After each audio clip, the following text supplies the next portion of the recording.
Hello friends, मैं basic शिक्षा विभाग की एक अध्यापिका आपके साथ बाल विकास के टॉप 10 क्वेश्चन शेयर करने वाली हूँ।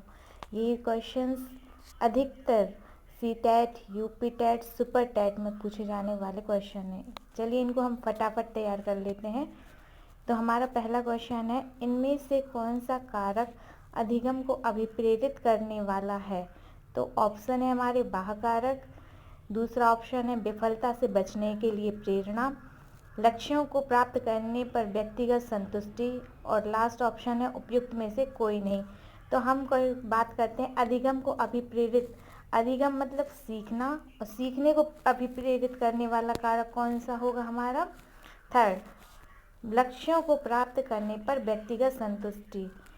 तो हमारा नेक्स्ट क्वेश्चन है, वाइगोत्स्की ने बच्चों के अधिगम में निम्नलिखित कारकों में से किसी एक की भूमिका के महत्व पर सबसे ज़्यादा जोर दिया है? तो वाइगोत्स्की का हम लोगों ने नियम पढ़ा होगा, सामाजिक अनुबंध का सिद्धांत। तो हमारे ऑप्शन है सामाजिक, वंशानुगत, मानसिक और शारीरिक। तो हमारा फर्स्ट ऑप्शन सही होगा सामाजिक। इसके बाद हम अपने नेक्स्ट क्वेश्चन पे आते हैं। बुद्धि लब्धि परीक्षण में 16 साल के एक बच्चे का स्कोर 75 है, उसकी मानसिक आयु कितनी होगी? तो हर एक साल के बच्चों के लिए एक स्कोर दिया हुआ है। तो इसमें हमारे ऑप्शन है 6 वर्ष, 8 वर्ष, 10 वर्ष और 12 वर्ष। तो जब बच्चा 16 साल का है और उसने स्कोर किया है 75%, तो उसका आंसर हमारा जाएगा 12 वर्ष। उसके बाद हमारा नेक्स्ट क्वेश्चन है, निम्नलिखित में से कौन सा विकल्प विद्यालय आधारित मूल्यांकन के आधार पर सही है? हमें कौन सा मूल्यांकन करना है? विद्यालय आधारित। तो हमारे ऑप्शन है राष्ट्रीय मानकों को प्राप्त करने में बाधक है, सभी विद्यालयों को निदान के माध्यम से और अधिक जानने में मदद करता है, शिक्षा बोर्डों की जवाबदेही कम कर देता है, उपयुक्त में से कोई नहीं। तो हमारा ऑप्शन आएगा ऑप्शन 2, सभी विद्यार्थियों को निदान के माध्यम से और अधिक जानने में मदद करता है। जब हम बच्चों को रेमेडियल टीचिंग देते हैं तो हमारा जो विद्यालय आधारित मूल्यांकन होता है वो और ज़्यादा सही होता है। नेक्स्ट क्वेश्चन आता है, बच्चे कैसे सीख सकते हैं? निम्नलिखित में से कौन सा विकल्प इस संबंध में सत्य नहीं है? तो हमें क्या बताना है, कौन सा विकल्प सत्य नहीं है? दोस्तों ध्यान दीजिएगा, यह नहीं शब्द आने से हमारे आते हुए क्वेश्चंस भी गलत हो जाते हैं। तो हमें इसमें वो बताना है कि जो सही नहीं है।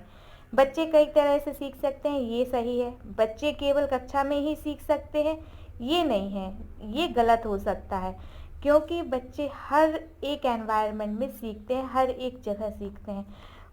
थर्ड ऑप्शन है हमारा, बच्चे सीखने के लिए स्वाभाविक रूप से प्रेरित होते हैं, ये सही है। बच्चे सेल्फ मोटिवेटेड होते हैं। बच्चे तब सीखते हैं जब वे संज्ञानात्मक रूप से तैयार होते हैं, ये भी सही है। बच्चे तभी सीखते हैं जब उनका संज्ञानात्मक रूप तैयार होता है। तो इसके लिए हमारा सेकंड ऑप्शन जो है वो सही नहीं है, गलत है। बच्चे केवल कक्षा में ही सीखते हैं। हमारा नेक्स्ट क्वेश्चन आता है, निम्नलिखित में से कौन सा सूक्ष्म गतिक कौशल का उदाहरण है? सूक्ष्म गतिक कौशल मतलब धीरे धीरे जो कौशल विकसित हो। तो हमारा ऑप्शन है कूदना, लिखना, दौड़ना और चढ़ना। तो हमें विद्यालय की बात कर रहे हैं, तो इनमें से कौन सा सूक्ष्म गतिक कौशल होगा जो धीरे धीरे विकसित होता है? वो है लिखना। लिखना हम धीरे धीरे सीखते हैं। इसके बाद हमारा नेक्स्ट क्वेश्चन है, किसने सबसे पहले बुद्धि परीक्षण का निर्माण किया? तो हमारे ऑप्शन है David Wechsler, Charles Darwin, Robert Sternberg और अल्फ्रेड बिने।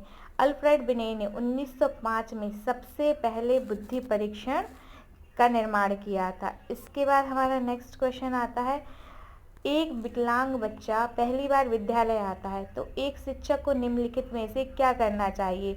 उसकी विकलांगता, ऑप्शन फर्स्ट है हमारा, उसकी विकलांगता के अनुसार उसे एक विशेष स्कूल में भेजना चाहिए। ऑप्शन 2 है अन्य छात्रों से उसे दूर रखना चाहिए। ऑप्शन 3 है सबसे पहले एक प्रवेश परीक्षा का संचालन करना चाहिए। एंड ऑप्शन 4 है सहयोगी योजना विकसित करने के लिए बच्चे के अभिभावकों के साथ चर्चा करनी चाहिए। तो हमें क्या करना है, बच्चे को हम विशेष स्कूल में नहीं भेज सकते हैं क्योंकि ये समावेशी शिक्षा के नियम का उल्लंघन है। समावेशी शिक्षा में हम विकलांग बच्चे, सामान्य बच्चे और विशेष आवश्यकता वाले सभी बच्चों को समावेश करते हैं। तो इसीलिए हमारा जो ऑप्शन जाएगा वो जाएगा ऑप्शन 4, क्योंकि अन्य छात्रों से भी हमें दूर नहीं रखना है और किसी भी प्रकार की प्रवेश परीक्षा का संचालन भी नहीं करना है। तो ऑप्शन 4 है, सहयोगी योजना विकसित करने के लिए बच्चे के अभिभावकों के साथ चर्चा करेंगे। इसके साथ ही हमारा जो नेक्स्ट क्वेश्चन आता है वो है, दो शिक्षार्थी भाषा सीख रहे हैं।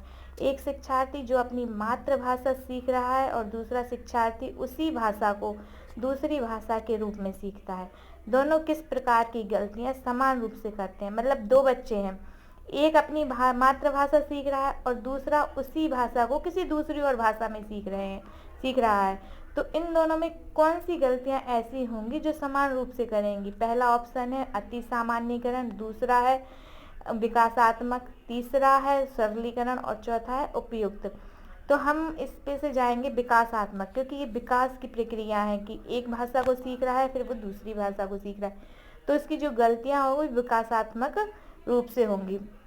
इसके बाद हम नेक्स्ट क्वेश्चन पे आएंगे, निम्नलिखित विकल्पों में से कौन सा विकल्प एक बच्चे की सामाजिक मनोवैज्ञानिक आवश्यकताओं से संबंधित नहीं है। सामाजिक मनोवैज्ञानिक, समाज भी हो और बच्चे की मनोस्थिति भी हो, आवश्यकताओं से संबंधित नहीं है। तो इसमें पहला ऑप्शन आता है हमें संगति की आवश्यकता, दूसरा ऑप्शन आता है प्रशंसा या सामाजिक अनुमोदन की आवश्यकता, तीसरा आता है भावनात्मक सुरक्षा की आवश्यकता और चौथा आता है नियमित रूप से शरीर से अपशिष्ट पदार्थों का बाहर निकलना। तो कौन सा सामाजिक और मनोवैज्ञानिक नहीं है। संगति की आवश्यकता होती है बच्चे को, प्रशंसा और अनुमोदन की भी आवश्यकता होती है, भावनात्मक सुरक्षा की भी आवश्यकता होती है। सामाजिक और मनोवैज्ञानिक यदि हम दृष्टि से देखें तो नियमित रूप से शरीर से अपशिष्ट पदार्थों का बाहर निकलना सामाजिक और मनोवैज्ञानिक आवश्यकता नहीं है। इसी के साथ हमारे 10 क्वेश्चंस फिनिश होते हैं। आगे के वीडियो देखने के लिए मेरे चैनल को सब्सक्राइब करें और लाइक करें। Thank you.